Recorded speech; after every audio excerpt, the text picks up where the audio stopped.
আসসালামু আলাইকুম, সবাই কেমন আছেন? এই তো আলহামদুলিল্লাহ, আমিও ভালো আছি। তোমরা সবাই কেমন আছো? তোমাদের ছোট্ট আবদুল্লাহ, তোমাদের আফসিন, তোমাদের ভাইয়া, আলহামদুলিল্লাহ আমাদের সবাই ভালো আছে। কিন্তু আমার মা একটু অসুস্থ, সে তো মুরব্বী মানুষ। তোমরা তো সবাই জানো, আমরা 3 বোন 1 ভাই ছিলাম। আমার ভাইটা রোড অ্যাক্সিডেন্ট করে মারা গেছে। এই এর শোকে আমার মা মাথা খারাপ।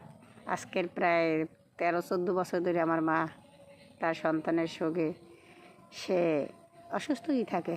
আমার বাবার বাড়িতে আমার মায়ের আব্বু আছে, আর এছাড়া আমার আর কেউই নেই। যাই হোক, তোমাদের আমি বারবার রিকোয়েস্ট করলাম, হাত জোর করলাম যে আপু আমি আমার মতো ভিডিও বানাই, তোমাদের মাঝে আমি আড্ডা দিতে আমার খুব পছন্দ। এই তোমাদের মাঝে এটা কি বললো, তোমাদের মাঝে আমি আড্ডা দিতে খুব পছন্দ করি। এই জন্য তোমাদের কাছে আমি আড্ডা দিতে আসি। এই আমার ভালো লাগে। এমনিরও ভিডিও কালকের আমি একটা ভিডিও দিছি, আমার যেরকম মন চায় আমি সেরকম ভিডিও দিই। তোমরা দেখো দেখেই তো আমি দিই, আর তোমরা আমার কথা ভালো লাগে দেখেই তো আজ তোমাদের মাঝে আমি আইছি ইনশাল্লাহ। কিন্তু এক আপু আমারে কমেন্ট করছো যে আপু আবদুল্লার আপনি কেন মাদ্রাসায় দিয়েছেন? আর বাবাই তো সে হাফেজ না, আর বাবাই তো মাওলানা না, আয়াতের আব্বু তো মাওলানা না, আয়াতের আব্বু তো হাফেজ না, তাহলে আপনি কেন তার সন্তানটাকে আপনি হাফিজি পড়াইতেছেন? আপু তোমার কি জন্মটা ঠিক আছে? একটা মুসলমানের ঘরে জন্ম হইয়া সে হাফিজি পড়বে, সেটা আপনার দ্বারা আমার কৈফিয়ত দিতে হইবে? বলেন। মানুষ বাচ্চা গো মাদ্রাসা পড়ানোর জন্য বাবা মা কত কষ্ট করে। আর আবদুল্লাহ, তোমাদের ছোট আবদুল্লাহ, সে সে মাদ্রাসায় পড়বে দেখেই তো আমরা পড়াইছি। এখন তাকে আমি কেন মাদ্রাসায় পড়ি? ওর আব্বু তো মাদ্রাসায় পড়ে নাই, তাকে আমি কেন মাদ্রাসায় পড়াই? এও কি একটা তোমাদের কমেন্ট? কেন বলো? এসব কেমন কেমন এরকে কেমন একটা কমেন্ট তোমরা বলো? মানুষ সবাই সব সব বাবার মারই একটা শখ থাকে, ছেলে মেয়ে দিন শিক্ষা দেওয়ার কথা। সবারই একটা দিন শিক্ষা ছেলে মেয়ে দেবে, সবার বাবা মারই ইচ্ছে। কত মানুষ কত লাখ লাখ টাকা খুয়ায়, ছেলে মেয়ে হাফেজ বানাইতে পারে না, মাদ্রাসায় পড়াইতে পারে না। আল্লাহ তাআলার তো কবুলও করা লাগে মাদ্রাসা পড়াইতে হইলে। কিন্তু আবদুল্লাহ আদৌ পর্যন্ত কোনো দিন বলে নাই যে মা আমাকে মাদ্রাসায় পড়াবা না, বা আমি হাফেজ বড় মাওলানা হব না। ও তো সবসময় আমাকে বলছে মা আবদুল্লাহ ভাইয়া যেরকম, আমার বড় ছেলের কথা বলছে যে মা আবদুল্লাহ যেরকম হাফেজ হইবে আমারও সেইভাবে হাফেজ বানাবা। এখন আমার কথা হয়েছে, আমি ওরে প্যাডে না রাখছি, এটা সত্য, কিন্তু ও তো আমার কাছে থাকে। আমার যতটুকু দায়িত্ব আমি ততটুকু তো পালন করব। যদি সে পালন না করে সেটা হ্যার ব্যাপার, এটা ব্যাপার তারা আমার কিছু না। আমার যতটুকু দায়িত্ব আমি অতটুকুই ওর জন্য আমি পালন করব, ঠিক আছে? কিন্তু তোমরা এইসব কমেন্ট কখনও করবা না। শোনো, সব সন্তানই চায় দিন শিক্ষা। বাবা মা মারা যাও, মা বাবার জন্য দোয়া করুক, আর সন্তান একজন হাফেজ হোক, বড় মাওলানা হোক, সবার বাবা মাই চায়। তারপর যদি কেউ হয় আর কেউই হয় না। কিন্তু তা যে ও যার ওরে যে দুনিয়ায় আনছে, যে আর মা, সেটা ওর মার ব্যাপার। ওর মা একদিন আল্লাহ বাসাইলে ও হাফেজ হইলে, মাওলানা হইলে, একদিন ওর মায়েরও হেদায়েত আনবে না? ওর মার তো একদিন হেদায়েত, আর কতদিন ধরো, আর বছর 2 পরই তো আবদুল্লাহ আল্লাহ বাসাইলে হাফেজিতে দিয়ে দিব অনেক 1 বছর পর।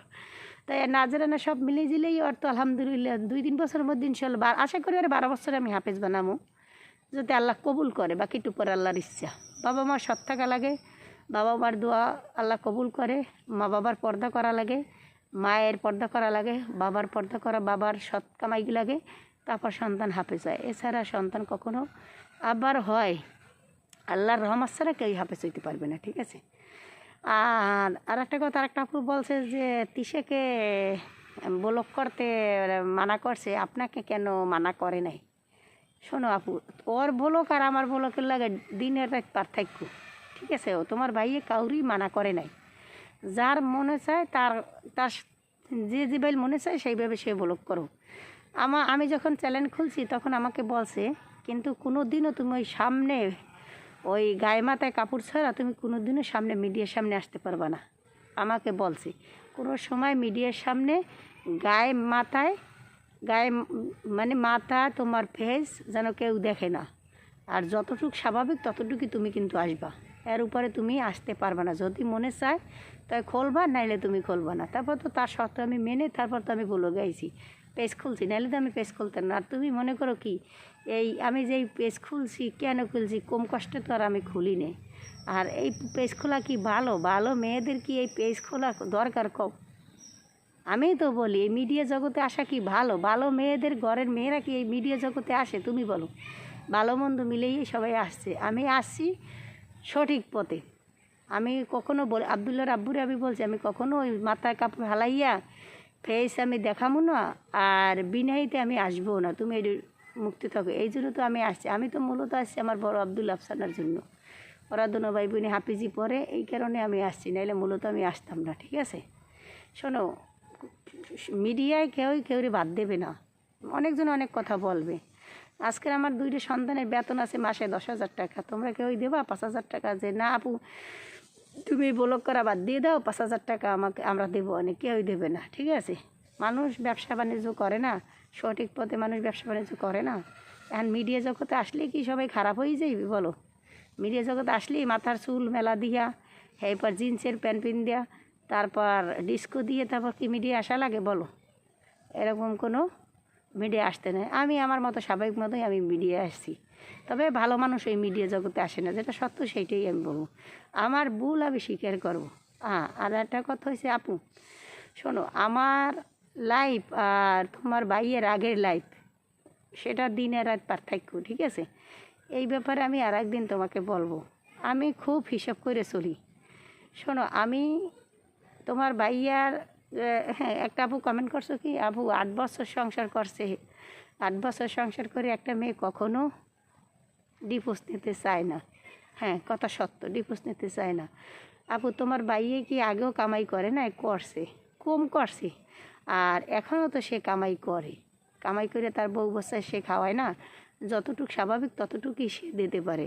কিন্তু আমরা গ্রামের মানুষ, আমার বাড়ির দিয়ে বরগুনা বাজার যাইতে 10 টাকা রিক্সা ভাড়া, অটো ভাড়া।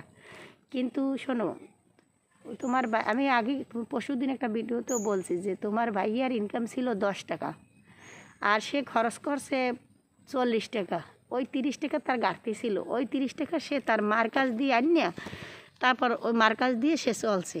ঠিক আছে, তোমার ভাইয়ের যতটুকু কামাইছিল আর সীমিত বাইরে।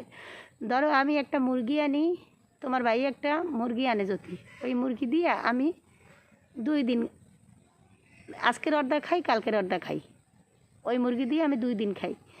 আর ওর সংসার থাকতে, ওই আবদুল্লাহ রামুর সংসার থাকতে ওই মুরগি সে আনছে, ধরো 2-2.5 কেজির একটা মুরগি আনছে, মুরগি ঢানিয়া সে অর্ধা এখন রান্না করছে, আর অর্ধা সে ফ্রাই করে খাইছে এইভাবে। আর এইভাবে তার ছিল, তাহলে তার সে তো ওই চাহিদা তার পূরণ করতে পারে না। ধরো আমরা বাসায় বই একটা মেয়ে 3 থেকে 4টে 3 পিস পড়লেই সবসময় হয়, এর বেশি আর একটা 3 পিস। আমরা মধ্যম ফ্যামিলি, আমরা কাল কুটিপতি না যে আমরা কুটিপতি 100 আমরা 50টা 3 পিস বানা মনে, আর 50টা গাইদি মনে। বিলাসী অপচাও আল্লাহ তালা পছন্দ করে না। শোনো, আজকাল কার কোন সময় বিপদ আপদ আসে এক আল্লাহ ছাড়া কেউ কইতে পারে বলো? এখন ধর একটা মেয়ে স্বাভাবিক 4টে 3 পিস পড়লেই হয়, 4টে 3 পিস 1000 টাকা পেলে 4000 টাকা, 4টে 3 পিস দিয়ে একটা মেয়ে বছর নিতে পারে। এইভাবে আমি নিয়ম করে আমি চলি তোমার ভাইয়ের সংসারে। আর তার চাহিদার লেখি তোমার ভাইয়ে হারে 4টে দেশে, তারপর তার মাঠে গুনে সে আরও 4টে টাকা আইনে সে বানাইয়ে সে বিলাসিতে করছে। এই জন্য তো তার বিলাসিতা সে তো, তোমরা তো দেখো, তারও বিলাসিতা দেখো, আমারও বিলাসিতে দেখো।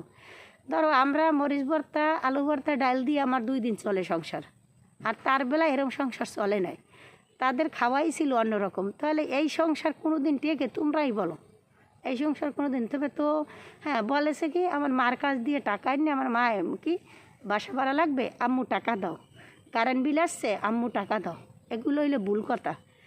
ধরো তোমার ভাই এলে দোকান দিতে, কুরেমের দোকান দিতে, দোকানে বেচা কিনে পর কত টাকা হইতে, ধরো হইতে তোমার ভাইয়ে কি আমার কাছে বলে না, না বললে কি আমি পাইতাম? ধরো কয় বেচা কিনে হয়েছে কত, কয় হয়েছে 500 টাকা, তাহলে আমার জন্য একটা চিকেন লইও 600 টাকা দেখো, 250 টাকা পামু কই, 250 টাকা আমি আমার আম্মুর কাছ দিয়ে আনবো অনেক।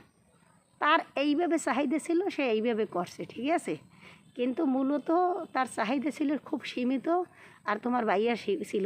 তাহলে আমি 2টে বাচ্চার মা, তোমরা তো সবাই আমারে বলছো আমি বুড়া, তোমার ভাইয়ের সাথে মানায় না। আর তোমার ভাইয়ের জিগাই দৌদি আজ পর্যন্ত আমার তুই বললে ডাকছে নাকি? আমি তো ভালো না, হে তো ভালো আনলে, তার সাথে তারে মানায়, সুন্দর স্মার্ট, অল্প বয়সে সে বিয়ে করছে। আর এখন দেখো তো, আমরা তো দ্বিতীয় বিয়ে করছি। আমাকে মধ্যে এরকম কোনো ভেজাল হয়েছে কি না? হ্যাঁ, তারপর আমরা শোনো, আমরা কি বস্তিতে থাকি, এ কথা তোমরা অনেকবার বলছো। আমরা বলছি শোনো বাবু, আমরা গেলে বাজারে থাকতে পারি না, একটা বাসা ভাড়া 5,000 টাকা। ওই 5,000 টাকা দিয়ে আমাদের দরকার কি একটা বাসা ভাড়ার? ওই 5,000 টাকা দিয়ে আমরা সংসার, ওই 5,000 টাকা আমাদের এক মাসে তিন কেজি 5,000 টাকা দিয়ে আমি হাফসা 1 মাসের বাজার করতে পারি। আমি এখন এই কোয়ালিটির চলাফেরা করি। তোমার ভাইয়ের তো পেজ আছে, জিগেই দেখো তোমার ভাই গেছে। তোমার ভাইয়ে যদি দোকানদার সন্ধ্যার পর যদি কিছু বাজার নিয়ে এসে, আমি রাগ করি যে আজকের ইয়ে খামো, কালকের আবার খামো কি, এই চিন্তা করি তোমার ভাইয়ে আর আমি। ঠিক আছে, আমরা খুব সাবধানে, আমাকেও 10 টাকা ইনকাম আছে, আমরা 5 টাকা ভাঙ্গি, 5 টাকা যদি কেউ পায় তারে দিই। তবু আমরা এইভাবে চলাফেরা করি। আমাকেও মধ্যে ওরকম বিলাসিতা ছিল না। এখন তার বিলাসিতা দেখো আর আমারও বিলাসিতা দেখো। ঠিক আছে, আমি এইভাবে চলাফেরি। প্রয়োজন হলে তোমার ভাইয়ের তো পেজ আছে, তোমার এবি ব্লগ তোমার ভাইয়ের পেজের নাম, প্রয়োজন হলে হেডদারে কমেন্ট করে জিজ্ঞেস যে ভাবি তো ইয়ে বলছে আপু, তো এইগুলো কি সব সত্য কিনা? ঠিক আছে, আর এইভাবে কোনো কথা বলবো না। আবদুল্লাহর ইনশাল্লাহ আমি হাফেজ বড় মাওলানাই বানামু। তোমরা দোয়া করো, সবাই আমার ভিডিওটা দেখো, সবাই ভালো থাকো। আল্লাহ হাফেজ।